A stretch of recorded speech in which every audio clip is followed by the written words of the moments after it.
காலை மாலை நடு இரவும் சுத்தம் காப்போம் நாமே.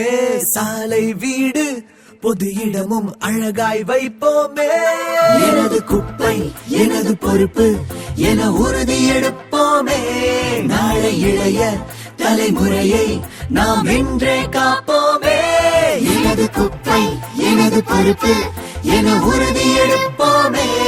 நாளை இளைய தலைமுறையை நாம் இன்றே காப்போமே.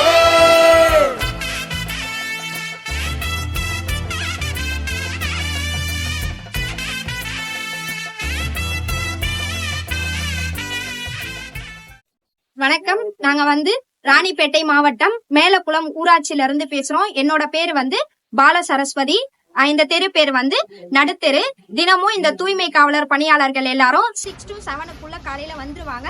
அந்த பாட்டு சத்தம் கேட்ட உடனே நாங்க எல்லாரும் உள்ள இருந்து குப்பையை எடுத்துட்டு வெளியில குடுத்துருவோம். அவங்க அதை மட்கும் குப்பை மட்காத குப்பைன்னு சொல்லிட்டு தனித்தனியா பிரிச்சு எடுத்துட்டு போயிருவாங்க.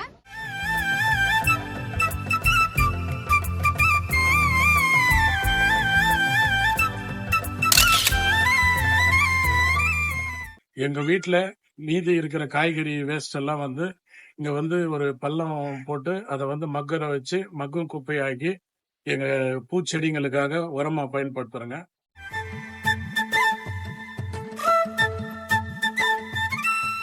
மக்கும் குப்பை மக்கா குப்பை பிரிச்சு போட்டா நலமாகும். மக்கா குப்பை மண்ணுக்குள்ளே கலந்து போனா விஷமாகும். சுற்றுப்புறத்தின் தூய்மை காக்க ஒன்றாய் சேர்ந்திடுவோம். எனது குப்பை எனது பொறுப்பு என உறுதி எடுப்போமே. நாளை இளைய தலைமுறையை நாம் இன்றே காப்போமே. எனது குப்பை எனது பொறுப்பு என உறுதி